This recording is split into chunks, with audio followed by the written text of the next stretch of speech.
সব সময় তোমার ধ্যান করতে পারি, গুণগান করতে পারি,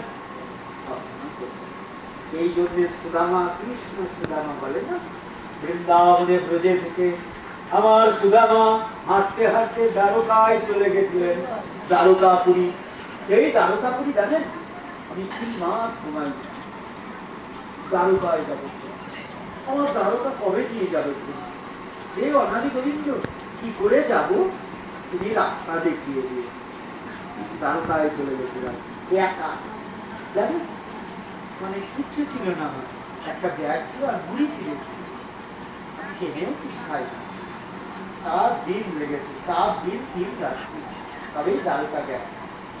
দ্বারকা যেতে যেতে আমার এক ভাই ছিল গুজরাট, ওর কাছে পড়ালাম না, যে আদি দেবতা, যে রামচন্দ্র, সে দ্বারকাপুরী কৃষ্ণ, সেই কৃষ্ণ ওম প্রবলেম গোবিন্দ ধ্যান, ওম প্রবলেম দিকান্তি নিন্দু বদনম বহির্বদনম কস্তিত্ব ধরণম পীতম্ব সুন্দরম ও গোপী সঙ্গাবৃতম গোবিন্দা পদবেনু বাদনম মন্ত্রভূষণং ভজি গোবিন্দায় নমঃ। এই মার বাড়িতে কতদিন সেবা করেছে, এখন কিন্তু কিছু সেবা করি না, এখন একটু মালা জপ করি। ওমা, এই চলে এলো তো জীবন। এখন সত্যি কথা বলছি, আগে কত সেবা হয়েছে, 64 সেবা হয়েছে, এই 64 সেবা আগে ভুলে গেছে। এখন গোবিন্দকে কিছু দিতে গেলে, কিছু পেতে বা দিলে 64 সেবা গোবিন্দ আস্তে আস্তে রাস্তা দেখিয়ে দেবে।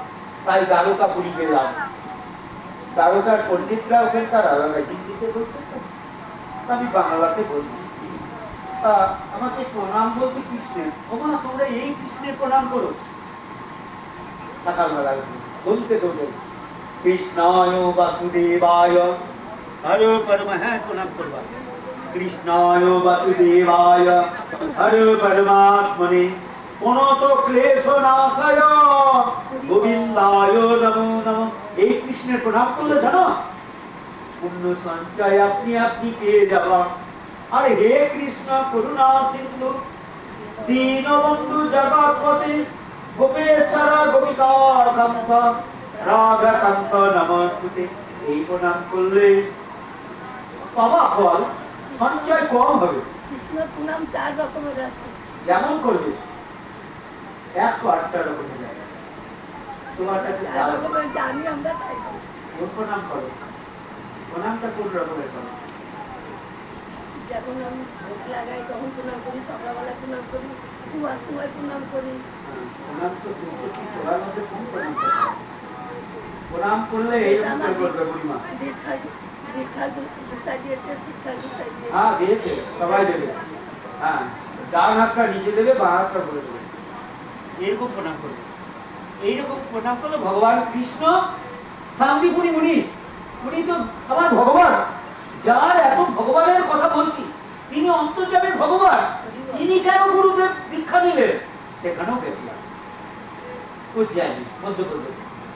ওমা, তো সুন্দর মহাকালেশ্বর আছে, মহাকালেশ্বর শিবের 12টা জ্যোতির্লিঙ্গ, অমরনাথ, কেদারনাথ, হ্যাঁ মহাকালেশ্বর, ওমকারেশ্বর, বাবা কাশী বিশ্বনাথ ধাম, সোমনাথ, হ্যাঁ এই সোমনাথ দ্বারকায় যেতে গেলে সোমনাথ হবে, হ্যাঁ নাগেশ্বর, নীলকণ্ঠ।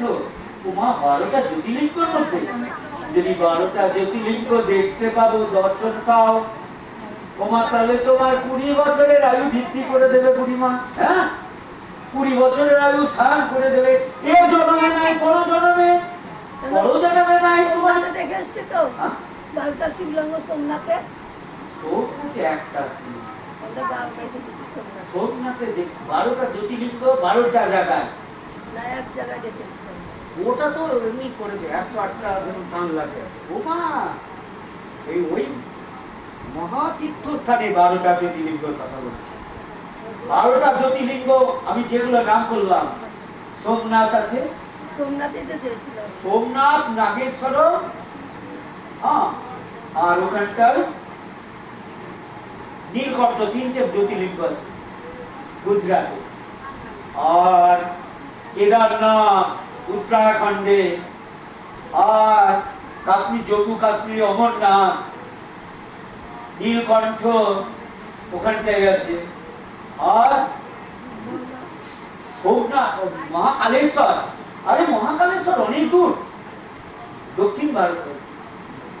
তোমার মহাকালেশ্বর মধ্যপ্রদেশে, উজ্জয়িনী মহাকালেশ্বর, ওমকারেশ্বর। মধ্যপ্রদেশ থেকে, ইন্দোর থেকে 200 কিলোমিটার দূরে যেতে হবে ওমকারেশ্বর। জ্যোতির্লিঙ্গ, 12টা জ্যোতির্লিঙ্গ কাছে না, সব থেকে কষ্ট দুটি জ্যোতির্লিঙ্গ। ক্ষমা দেবী, ওই দুটি লিঙ্গ দর্শন করতে পারো, সব থেকে কঠিন কেদারনাথ। ওমা শ্রীকৃষ্ণ চৈতন্য প্রভু নিত্যানন্দ, হরে কৃষ্ণ হরে রাম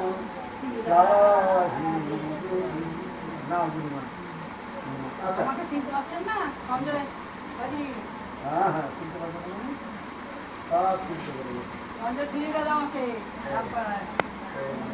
কৃষ্ণ চৈতন্য প্রভু নিত্যানন্দ, হরে কৃষ্ণ হরে রাম।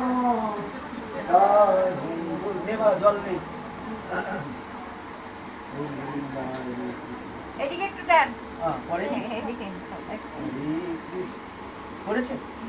আচ্ছা, যারা পারেনি, হ্যাঁ ওদেরকে দিয়েছি, পড়েনি, সবাইকে দিয়েছি, পড়েছে কিছু নেই। আচ্ছা বাবা, আয় সবাই মিলে মাথায় আমার জিকাটা নাও, ধরো, তুমি ধরো, মাথায় না, মাথায় না, মাথাটা ধরো, হাত দিয়ে ধরো। গোবিন্দ জয় জয় গোপাল জয় জয় রাধা রমন হরি, গোবিন্দ জয় জয়।